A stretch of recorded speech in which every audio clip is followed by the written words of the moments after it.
60 বছর বয়সে কোটি টাকা দিয়ে কি হবে? যদি 18 বছর বয়সের শখগুলো পূর্ণ করতে না পারি কি হবে? শেষ মুহূর্তে শত কোটি টাকা কামিয়ে কি হবে? তখন তো আর বেঁচেই থাকবো না। এখন এই বয়সের শখগুলো যদি পূর্ণ করতে না পারে, ছেলে মানুষ বয়স 18 হওয়ার পরই সে বাস্তবতা শিখে যায়, সে পরিস্থিতি বুঝে নিতে শিখে যায়। দায়িত্ব কি জিনিস তাকে শিখাতে হয় না, এমনিতেই বুঝে যায়। 18 বছরের পর একটা ছেলে বেকার থাকার যে কি যন্ত্রণা সেটা কেউ বুঝবে না। একটা ছেলে মানুষ বেকার, একটা ছেলে মানুষ ইনকাম করতে পারে না, এই কষ্টটা কেউ কখনো বুঝবে না। প্রত্যেকটা মানুষ তাকে ভুল বুঝবে। অথচ শেষ বয়সে এসে শত কোটি কোটি টাকা দিয়ে কি হবে? আমার এই 18 বছর বয়সের যে স্বপ্নগুলো, যে শখ আহ্লাদগুলো, আমি তো সেইগুলো পূর্ণ করতে পারলাম না।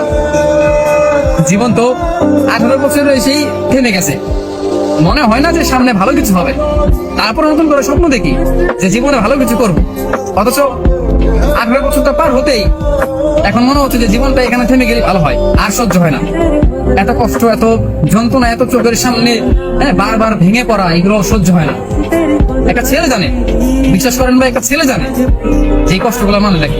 বয়স 18 হয়ে গেছে, তার ইনকাম নাই, তার স্বপ্ন পূরণ নাই, তার শখ আল্লাহ সব মিশে যায়, মানে সব ভেঙে যায়, চুরমার হয়ে যায়। এখানে তার কত কিছু হয়।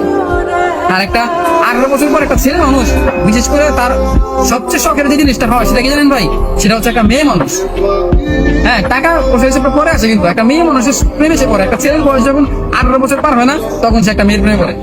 এখন 60 বছর বয়সে গিয়ে ভালোবাসা থাকবে, কিন্তু সেই বয়সটাকে থাকবে আর থাকবে না।